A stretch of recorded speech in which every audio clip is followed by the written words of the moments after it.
Voltamos aqui no Copacabana Palace, a minha entrevistada desta noite é a Tânia Zaguri, escritora, educadora, filósofa, né, Tânia? E a gente estava falando sobre as gerações. X e Y. X e Y, que você falou. A X é a geração... É, a chamada geração perdida, mas é importante saber que eles não estão perdidos, não. Não perderam nada, né? Eles aproveitaram, não precisaram criar tanta coisa, mas aprofundaram as grandes mudanças que aconteceram com os baby boomers. Tá, e agora a geração... A outra geração... Aí a Y. Que a Y é a do millennium, né? Dessa mudança do millennium. Eles cresceram, nasceram um pouquinho antes da virada do milênio e começaram a crescer a partir daí, né? São aqueles qual é a característica dessa geração? Bom, essa geração, a diferença é essa básica. Como eles nasceram na era da tecnologia, assim, a todo vapor, eles se tornaram capazes de fazer 300 coisas ao mesmo tempo. Pois é, e aí se perde alguma coisa? Perde muito. Ah. Na verdade, isso é colocado muito como elogio, mas eu tenho as minhas dúvidas. Pois, a minha pergunta é, você que trata desse assunto, não deixa as pessoas mais superficiais? Com certeza. Além de elas terem... O que você vê hoje, né, nos jovens pais dessa idade, é assim que eles têm pouca paciência para esperar as coisas acontecerem. E eles, nesse ponto, estão um pouco menos ainda pacientes do que a geração X. A X já aprendeu a lidar, mas quando eles nasceram, ainda não tinha computador, então eles viram as coisas se aperfeiçoarem. Mas eles ainda... A geração X aprendeu a tabuada e a pesquisar e depois em livros. A geração para não precisar saber aí começou a procurar tudo no Google. Exatamente. Já sabe tudo no Google. Ela se diz muito objetiva, muito prática, mas, por outro lado, essa praticidade, esse pragmatismo acaba tornando eles muito superficiais. A gente vê hoje a queixa maior dos pais desses jovens, que estão com seus 28, 30 anos, por aí, é essa. Geração Y, que você está falando. A geração Y. Não consigo que o meu filho sente para conversar comigo. Quer dizer, ele está sempre com pressa, ele está sempre correndo, ele está sempre fazendo 3 coisas ao mesmo tempo. A Y é multimídia, quer dizer, é assim, ele senta para estudar. Eu vou imitar um jovem estudando. É um aparelhinho aqui para ouvir o som, a televisão ligada, tá? E ele tá com caderno e... Caderno não, tá estudando no computador de preferência, né? Porque caderno para ele é uma coisa antiquadíssima. Mas isso nós estamos falando de classe A e B, né? Porque, na verdade, o mundo ainda não está nesse nível. É preciso que a gente não esqueça isso. Mas é uma tendência, né? Há uma tendência. Tânia, mas me diz uma coisa. O que está acontecendo? Quer dizer, a gente está falando de uma geração X, Y e Z.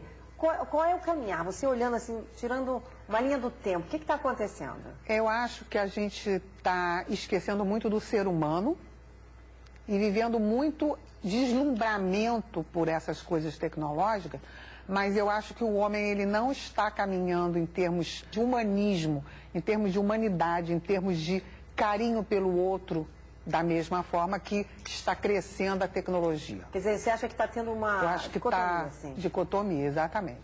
Porque você, por exemplo, eu mesma tenho Twitter, Facebook, essas coisas todas, mas muito mais por uma questão profissional. Mas eu não espero me relacionar, ter amigos, como eu vejo os jovens acreditarem que aqueles amigos do Facebook... Dá para acreditar nessa coisa virtual como eles real? Eles acreditam até que aconteça alguma coisa de ruim. Né? Então eles se entregam muito, e aí entra aquela coisa de se dar valor a ser célebre hoje, né? A ser famoso, que todo mundo quer os seus 15 minutos de fama, nem que seja aparecer com um cartaz no jogo assim, estou na Globo. Você vê isso. Aí você diz assim, como é que uma pessoa, que às vezes até é um profissional, uma pessoa que tem nível superior, mas isso é incontrolável. Não é incontrolável. É o quê? Digamos assim, é uma coisa que ainda não entrou no raciocínio deles, no campo da razão. Por enquanto, eles estão agindo emocionalmente. Se nas escolas, na família, as pessoas conversassem sobre isso, fizessem os jovens sentar, desde pequeno, né? Porque não adianta começar isso quando a pessoa está com 20 anos, porque ele já está com a cabeça meio feita. Aí ele só vai aprender mesmo na prática. Como eu já vi jovens que desnudavam a sua vida, né, nesses sites de relacionamento, acreditavam que aquilo era amizade, e aí depois, de repente, alguém fala uma coisa e vira uma baixaria que você não acredita. E a pessoa, isso já desfez relacionamentos, acabou com namoros, amizades. Então... E eu acho que essa coisa da superficialidade, né? Eu não sei se leva as pessoas não se entregarem a uma amizade real, né? Porque dá mais trabalho, você tá do lado de uma pessoa, conversar com ela, ajudar, consolar, trocar informação um com o outro pessoalmente. É uma ilusão, né? Você tá ali naquele quadradinho da telinha do teu computador falando entre aspas. Porque a pessoa só vai responder se ela entrar no site naquela hora também. É verdade. Então, é uma relação totalmente artificial. Mas as pessoas hoje em dia preferem mandar torpedinho, notícia, mensagenzinho, do que falar no telefone. Com certeza. Então, a gente está caminhando para uma coisa que cada vez mais... É meio esquizofrênica, né? Eu acho esquizofrênico. Você anda na rua... Tá todo mundo falando, mas não é um com o outro, é com o seu telefone. Você já viu no restaurante, às vezes, uma mesa, tá todo mundo checando o iPhone ou o iPhone, tá todo mundo assim, se chegou todo no mundo assim, às vezes eu vejo uma mesa, está todo mundo lá com o seu... Não tá jantando junto, não vai conversar, não, tá todo mundo ali com sua maquininha. É triste, eu acho não triste. Não é uma coisa assim meio chocante? É chocante, aí eu fico porque... pensando, será que eu tô fora desse mundo? Será que eu tô antiga, porque eu não tô achando isso ruim? Eu acho que chega um momento em que eles compreendem isso. Eu só fico preocupada que alguns não cheguem... A esse momento, né? A esse momento, porque não tenha, assim... oportunidade de discutir com alguém, porque precisa ter alguém para disparar esse... Vamos pensar. Você está mesmo, você é amigo mesmo dessas pessoas. Agora, eu acho que aos poucos eles acabam chegando, mas é mais na maturidade. Lá para os 30 e poucos anos, depois, de repente... a pessoa começa a pensar, né? Aquilo começa a ficar vazio, né? E a pessoa começa a querer ter filhos, querer ter uma relação mais estável. Exatamente. Agora, falando sobre essa questão, eu também acho que no seu livro você fala sobre você educa... Antigamente as pessoas educavam uma pessoa para ser um cidadão e tal, para estar aqui no mundo. Ainda tem gente que faz isso, né? Ainda tem gente, né? Tudo bem. Mas hoje em dia, vamos dizer, os casais jovens querem muito que o filho seja feliz. Até que ponto isso está certo ou está errado? Você tem que educar o seu filho para ser feliz ou você tem que educar o seu filho para ser um cidadão do mundo? Eu acho que não tem dúvida nenhuma. Você tem que educar seu filho para ser um cidadão do mundo, né? Do seu país e do mundo. Isso inclui a felicidade. Por quê? Porque ser um cidadão significa ser produtivo, ter uma profissão, respeitar o outro. E quando você pensar no outro, não é só pensar em si, né? Então você começa a se tornar uma pessoa bonita, uma pessoa interiormente rica. E isso é que te traz a felicidade, tá? Mesmo que você receba uma injustiça ou outra, o teu eu te basta, porque ele é um eu rico, um eu que realiza. Você não vive só para si, você vive para si, mas também para a sociedade, para o outro, né? Agora, o que me preocupa um pouco é que eu vejo que muitas pessoas hoje, pais, acham que o seu dever prioritário é o compromisso com a felicidade, como você falou. Mas isso é muito produto dessa geração. E o que é essa concepção de felicidade? É achar, de uma forma totalmente ilusória, a meu ver, que você é responsável pela felicidade de alguém. Ninguém é responsável pela felicidade. Não é, exatamente. É uma ilusão total. Você pode ser responsável pela sua felicidade, quando muito. Porque existem eventos na nossa vida que nos tornam infelizes, mas que não dependia só da gente, né? É uma pessoa querida que falece, é alguém que te deixa, que você gostava e não queria que te deixasse, é uma amizade que se rompe. Tem coisas na vida que você vai ter que enfrentar. E quando você cria uma criança para ser feliz, como se fosse seu único objetivo de pai e mãe, você acaba só dando coisas, né? Porque como é que você faz alguém? Por isso que a capa do livro Limite Sem Trauma... deixa eu mostrar aqui, ó. A capa desse outro livro dela. As carinhas da criança triste embaixo de limites e alegre embaixo de Sem Trauma, é justamente para mostrar isso. Que quando você diz não para uma criança agora, ela vai chorar, vai espernear, e o pai que está enganado sobre seu projeto de vida enquanto pai, quer dizer, eu tenho que fazer meu filho feliz, não vai querer fazer isso, porque ele acha que ele não está fazendo a criança feliz. Então ele não consegue dizer não. Aí ele vai fazendo todas as vontades. O problema é que essa é a pior maneira de fazer alguém feliz no futuro. Porque nunca vai estar feliz. Nunca, porque não é todo mundo que vai ficar fazendo a vontade dele, não. É verdade. Tânia, a gente vai ter que ir para o intervalo, mas vamos voltar na nossa conversa aqui, que está ótimo. Então, estamos já com a Tânia Zagoria aqui no Copacabana Palace. Estamos aqui com a escritora, filósofa, educadora Tânia Zagoria aqui no Copacabana Palace. Tânia, a gente estava falando sobre essa questão de ser permissivo. No fundo das contas, no final das contas é isso, né? Tem muito pai que acha que dando tudo que o filho quer, muitas vezes porque não teve na sua própria infância, muitas vezes porque lutou muito para conseguir o que ele tem, ele acha que ele está comprando a felicidade do filho. E garantindo, né? É o maior engano? É o maior engano e o que é pior, esse é um caminho bem rapidinho para você produzir infelicidade a médio prazo, porque enquanto o papai e mamãe estão cercando a criança desses amores e desses prazeres e dessas compras, né, digamos assim, porque você compra coisas, vai dando, até você pode ter essa ilusão, mas isso vai durar até que idade? Até ela entrar na escola, que é o primeiro momento em que a criança sai do âmbito da instituição família e vai para uma instituição estruturada, que não é o playground ou a pracinha, mas uma instituição onde ele vai todo dia, em que ele vai conviver com outras pessoas, e aí ele vai encontrar outras crianças. As crianças outras não vão ser o papai e a mamãe, então não vão fazer tudo o que ele quer. Aí começa, briga, se atraca, vai levar a primeira dentada, vai dar a primeira dentada, vai bater, vai apanhar. Quer dizer, o melhor é ter o não dentro de casa, né? Então, para saber até como agir, né? Exatamente, porque você vai ensinando a criança a tolerar frustrações. Quando você diz para o seu filho, meu filho, você gostou desse brinquedo? Que legal, mas eu vou te dar no Natal. Ou então, vou te dar no teu aniversário. Ou vou te dar, sei lá, numa outra ocasião. Ou é caro, não vou te dar agora, só quando puder. Né? Não, isso é muito legal, mas agora papai não... Eu acho até didaticamente importante a gente, uma vez ou outra, fazer isso. Isso é muito bonito, mas não é para comprar agora, porque é muito caro. Foi o Freud que disse que é muito importante a criança aprender a tolerar frustrações, porque a vida é feita de frustrações diárias. Se não fosse assim, né, como é que todos nós íamos ficar em casa chorando, né? E como é que se traduz isso? Operacionalizando isso para a família? É dar limite. Tânia, nessa questão toda de não dar limites, eu queria colocar um problema que a gente tem visto muito agora nas escolas, né? A questão do bullying, né? Até uma palavra importada dos Estados Unidos, que é essa agressividade que às vezes se explode em cima de um aluno ou outro nas escolas. Como é que você vê o bullying, então, nas escolas? Bom, o bullying eu vejo, primeiro, como um fenômeno que sempre existiu.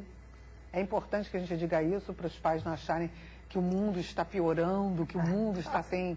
jeito. Tinha outro nome, de repente. Na verdade, isso sempre existiu, porque, na verdade, sim, o que eu quero dizer é que a criança ainda não aprendeu a conviver socialmente, né? Essa criança que persegue outra, é claro que não é uma atitude, digamos, normal de todas as crianças. Mas algumas crianças são mais agressivas ou lidam menos bem, digamos assim, com o fato de que outras são diferentes ou até mais bem-sucedidas do que elas. E elas passam, então, a agredir essa criança. Acontece que isso tem uma relação, sim, com o que a gente estava conversando antes, com a questão dos limites. Tem, né? Tem, totalmente, né? Porque primeiro, assim, uma coisa importante você ensinar teus filhos essa coisa que a gente está falando da generosidade, da empatia, que é a capacidade de sentir o que o outro está sentindo. Então, isso, a pessoa não nasce com a empatia. Algumas nascem, mas outras não, mas aprende-se a ter empatia.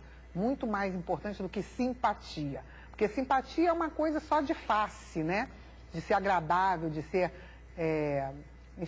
receptivo, facialmente falando. Mas o empático não. O empático é a pessoa que é capaz de sentir o que você está sentindo. Se você está triste, ela é capaz de imaginar como ela se sentiria nessa situação. E se ela está batendo em alguém, ela não vai bater nessa pessoa, porque ela sabe que ela se coloca na situação dessa pessoa. Mas aí você está falando já em crianças, né? Eu estou falando de criança. Agora, e o adolescente que então, sofre adolescente, e faz por isso que eu disse que tem uma relação com limites, porque a criança pequena, ela está aprendendo limites. Os limites são as regras de convivência social. É assim que eu defino limites. Então, se ela não aprende isso, ela vai achando que ela pode fazer tudo o que quiser. Então, digamos que agregando a isso, exista uma pessoa que tem características de que não tem muitos amigos, que é o característico da pessoa que agride, o agressor do bullying em geral, é uma pessoa que tem poucos amigos, que não é a mais querida da turma, que não é aquela que chega, todo mundo vai correndo, mas chegou a fulana. Então ela tem inveja, ela tem competição com essa pessoa. Ou então ela quer se autoafirmar perante o grupo, então ela escolhe uma vítima. Essa vítima, em geral, é uma pessoa diferente do grupo. Ou é mais gordinha, ou é mais alta, ou usa óculos, ou exatamente. Orelha de abano, só essas coisas que acabam, né? Ou então é a turma predominantemente de pessoas negras, e aí tem uma que é menos mais clarinha, aí vira o saco de pancada, ou vice-versa. Ou é nipônica, né? Tem uma origem estrangeira. Então sempre o diferente é que vai ser, em princípio, a provável vítima de bullying. A impressão que a gente tem é que os pais acabam achando que o dever de combater tudo é a escola. A escola é que tem todo esse poder e não eles. É porque está dentro. Tem uma cooperação, né? Exatamente, porque está dentro daquela visão que você colocou tão bem, quando a gente estava falando de a culpa que impede os pais de, eu logo agora vou brigar com ele, então não quer brigar, vai deixando passar. E, obviamente, que quando a coisa começa a incomodar a própria família, aí ela espera que a escola haja. Só que a escola não pode agir nisso sozinha. Até porque o fenômeno bullying, ele é um fenômeno difícil de ser detectado. Ah, é? É claro, porque a criança não é boba nem nada, ela faz escondido. O grupo agressor, em geral, é um grupo contra menos pessoas ou uma pessoa só. Nunca é uma luta de 1 a 1. Não é aquela briguinha, enfim.